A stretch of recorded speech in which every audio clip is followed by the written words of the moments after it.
Oke, jadi alasan kenapa mengadakan bimtek penulisan ini karena kami merasa masih perlu peningkatan kualitas baik dari segi tata tulis, dari segi tata bahasa dan sebagainya gitu sih.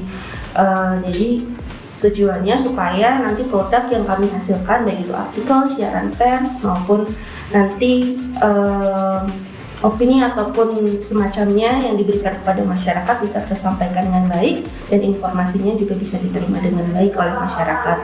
Kalau untuk bahasan yang menarik, semua yang disampaikan Uda Ivan sangat menarik. Kita antusias sekali untuk mendengarkan dan praktek bareng dengan Uda Ivan. Jadi nggak kerasa, pengennya nggak usah istirahat aja langsung lanjut gitu sih. Jadi semuanya sangat menarik baik itu penulisan jurnalistik, penulisan wara dan juga takarif.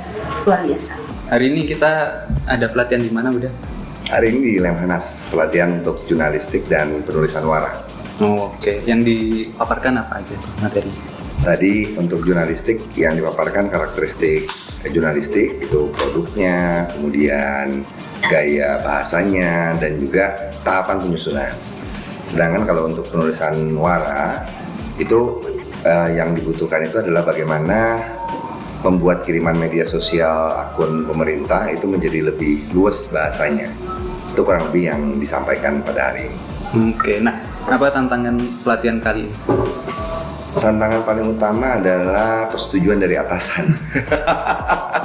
Memang ini bukan hanya terjadi di sini sih, di berbagai instansi lain juga yang terjadi itu begitu dikemukakan bahwa tulisan ini harusnya seperti apa, rata-rata menyetujui. Tapi kemudian terbenturnya itu adalah pada pelaksanaannya. Misalnya gini, kalau kita tahu kan ketika kita membuat kiriman media sosial itu, kiriman media sosial yang bagus, itu kan sebenarnya yang bukan hanya memberikan edukasi atau informasi, tapi juga ada hiburan dan juga ada pelibatan. Nah, kalau mau bergurau gitu misalnya, kira-kira itu bisa diterima atau atasan atau enggak. Nah, masalahnya ini kan seperti telur dan ayam, kadang-kadang itu nggak bisa diputus. Di satu sisi, kalau menurut saya pribadi, sebenarnya para pimpinan itu pingin media sosialnya itu lebih hidup, lebih santai, lebih cair. Tapi mereka tidak tahu caranya. Sebaliknya dari kalangan pelaksana, itu mereka tahu caranya, tapi mereka takut untuk mengemukakan itu. Nah akhirnya yang satu takut, yang satu nggak tahu caranya, nggak ketemu-ketemu. Jadi kalau saran saya adalah pelaksana itu harus berani dulu mengusulkan. Saya ingat ada satu kutipan dari seorang itu admin medsosnya DJP. Dia bilang gini, lebih baik minta maaf daripada minta izin. Ya coba aja buat dulu, terus habis itu baru setelah itu minta maaf kalau ternyata salah. Kalau minta izin kelamaan soalnya. Tapi intinya jangan takut untuk mencoba. Menurut saya sih mungkin itu yang paling perlu ya, terutama untuk admin-admin dari kalangan teman-teman dari ASN. Baik, baru saja kita menyelesaikan sesi dengan Uda Ivan ya.